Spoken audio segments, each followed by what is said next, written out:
All right, so hopefully you've been able to successfully SSH into your EC2 instances, but just in case you've had any issues, there are a lot of little things that can be missed. So I put together this lesson that goes over the most common issues when trying to remote in via SSH.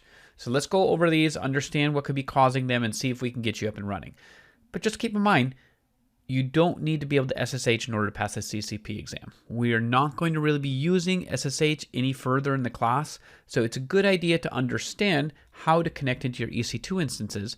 But just in case you just get stuck and you, even after running through these troubleshooting steps, you can't seem to get connected, my suggestion to you is to move on, understand the basic concept of how SSH works, and keep on going throughout the course.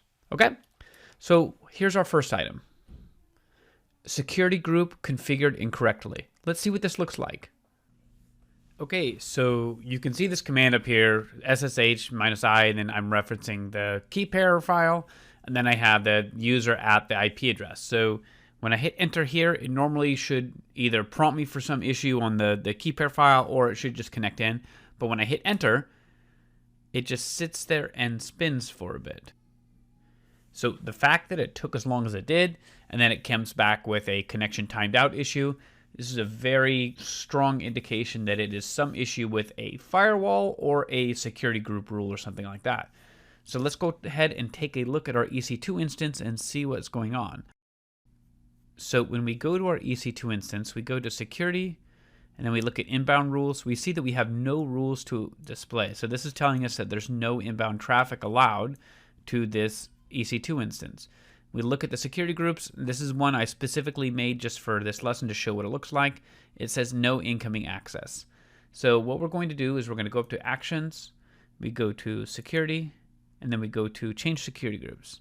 So I'm going to get rid of this no incoming access security group, and then we go to our my CCP security group. So if you do not have this security group, then make sure that you go back to our security group hands-on demonstration and take a look and see how to create this. So we go ahead and hit add security group and then hit save. Now we go to security, and then here we go. This one is the rule right down here that we need to use. Perfect. So now if we go back, we should be able to hit up. And then now it's going to ask us, are you sure you want to continue connecting? We'll hit yes. That's just the security group. And then now look at this. Now we can go ahead and connect in. So this is working now. So that told us that the security group was the issue there.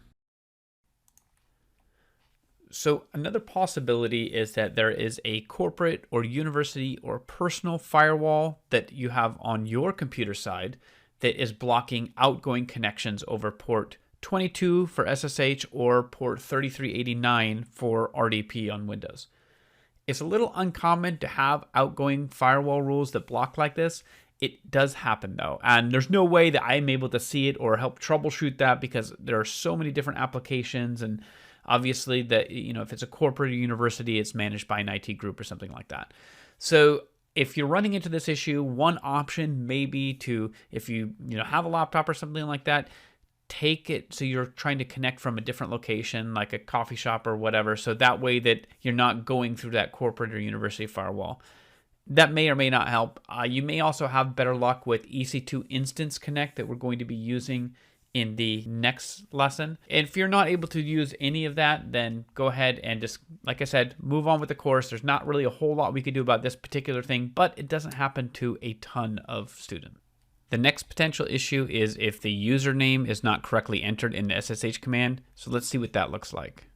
So we can see the correct command listed through here, SSH -I, mykey.pem, and then we have the user, EC2-user at the IP address.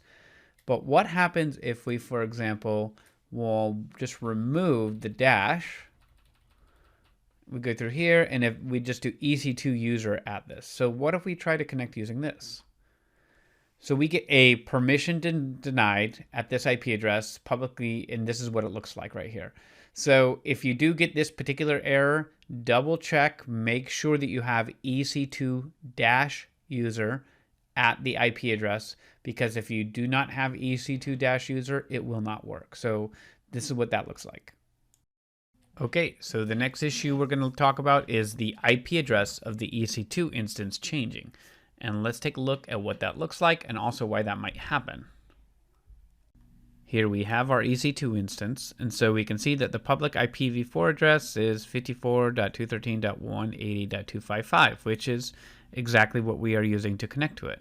But let's see what happens here if we go into our instance state and we just go to stop, hit stop, and then we give it just a moment to stop, and we give it just a moment, and then we go ahead and hit the refresh button right here, and then we should see the instance change to stopped.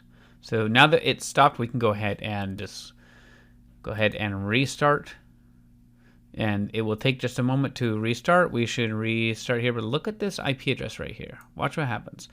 So once it gets to the point where it starts pending, it'll take just a moment, and then it will restart. Okay, so now that we see that our instance is running again, but look at this, 35.91.206.181. It's a different IPv4 address. So of course, if I go in through here and I try to use the old IP address, let's see what happens. We can see that it is hanging.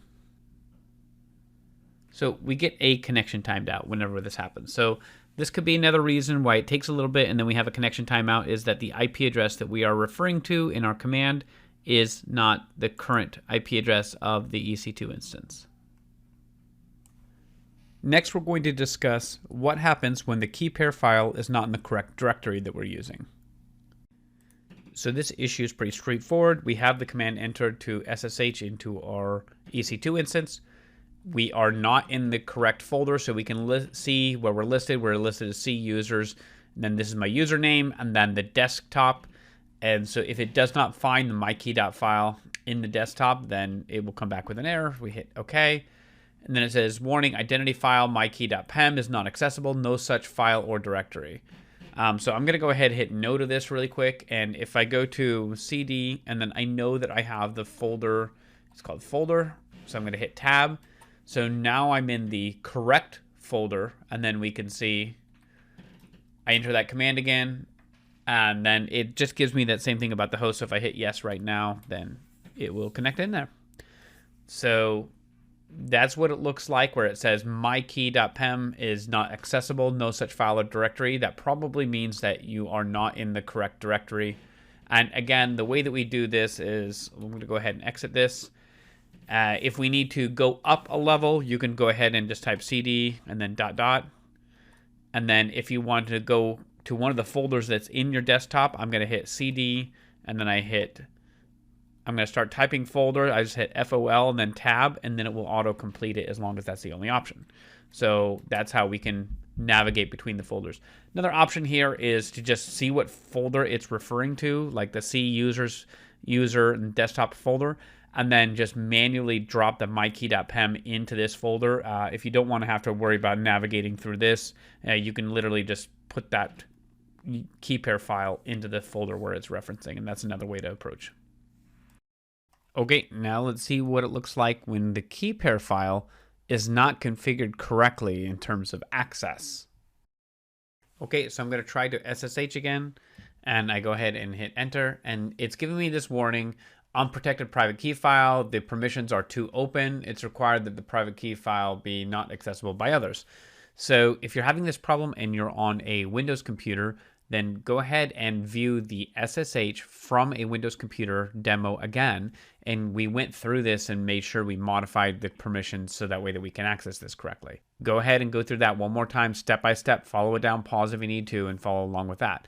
If you are on a Linux or Mac, it's a little bit easier. You just need to enter this command, chmod 0400. And then we need to reference the name of the key file. So for this, we're going to go and then tab, and then it should reference the key file right there. So chmod 0400 mykey.pem, and then that command would work if I was on a Linux or Mac.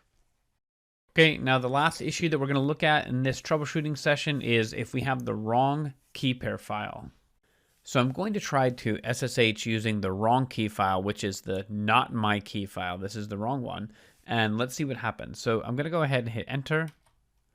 And then it takes just a second and it says permission denied. So we'll notice that this is actually the same error that we get whenever we misspell the name and we put EC2 user instead of EC2-user. So you can see that it's going to be the same type of error. We go through here and we have permission denied. But if I go through and enter it in correctly, then we should be good to go. And there you go. So one way to double check the right key pair that you're using, you go into instance details and you're on the details tab and you just scroll down just a little bit and you look for key pair assigned at launch.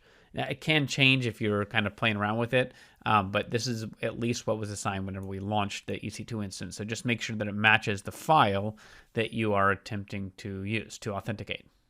All right, I hope you were able to get up and running.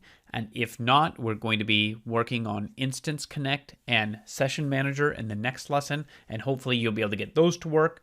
And if you're not able to get any of those to work, feel free to reach out to me on the Udemy course site.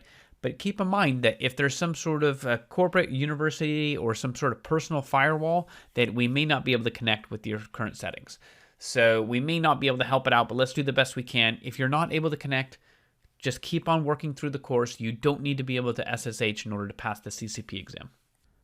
So one last thing for this lesson, make sure that if you are using an EC2 instance to troubleshoot, that you terminate once you're all done, so that way that you're not putting your free tier at risk. All right, so this wraps up the SSH troubleshooting lesson. Now let's move on to the Instance Connect and Session Manager demonstration.